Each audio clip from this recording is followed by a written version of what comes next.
ఇవి మా ఇంట్లో కాసున్నాయి బెండకాయలు. వీటితో కర్రీ చేసుకుందాము. ఎలా చేయాలో చూపిస్తాను నేను.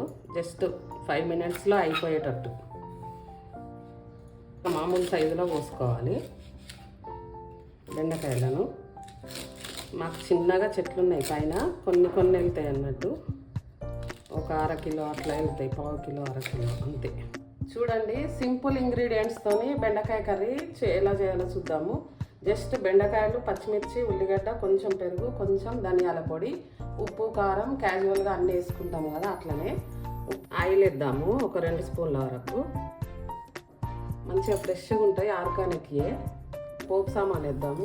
కొంచెం జీలకర్ర, కొన్ని ఆవాలు, కొన్ని ధనియాలు. పోపు గోలింది కదా, ఇప్పుడు పచ్చిమిర్చి, ఆనియన్ వేసుకుందాము. చూడండి, పచ్చిమిర్చి వేసుకున్నాం.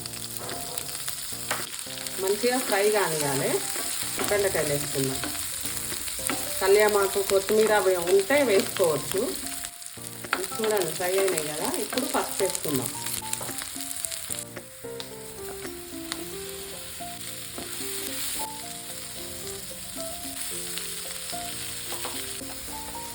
పెరుగు కొంచెమే, 1 స్పూన్ పెరుగు. ఎందుకంటే ఇట్లా జిగురు రాకుండా ఉంటుంది అన్నట్టు పెరుగు వేస్తే.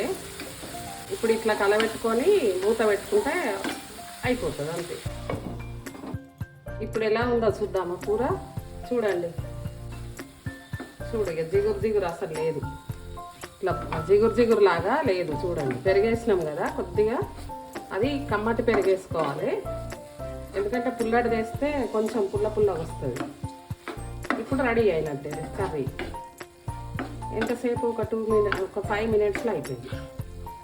చూడండి, ఉడికింది, ఎంత మంచిగా ఉడికింది. ఇప్పుడు ఈ ధనియాల పొడి వేసుకుందాము. అవసరం అనుకుంటే వేసుకోవచ్చు, లేదు అంటే స్కిప్ చేయొచ్చు. కాకపోతే నేను వేస్తున్నా. తర్వాత ఒక 2 minutes ఉంచి ఆఫ్ చేసుకోవాలి.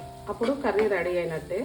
చపాతీకైనా, రైస్కైనా చాలా బాగుంటుంది. పెరుగన్నంలో అంచుకైనా. చూడండి, రెడీ అయింది మా పైన చెట్లకున్న బెండకాయలతోని కర్రీ. ఇలాంటి వీడియోస్ కావాలి అంటే మా ఛానల్ని లైక్ చేయండి, షేర్ చేయండి, సబ్స్క్రైబ్ చేయండి. హరివిల్లు ఛానల్ని. Bye friends.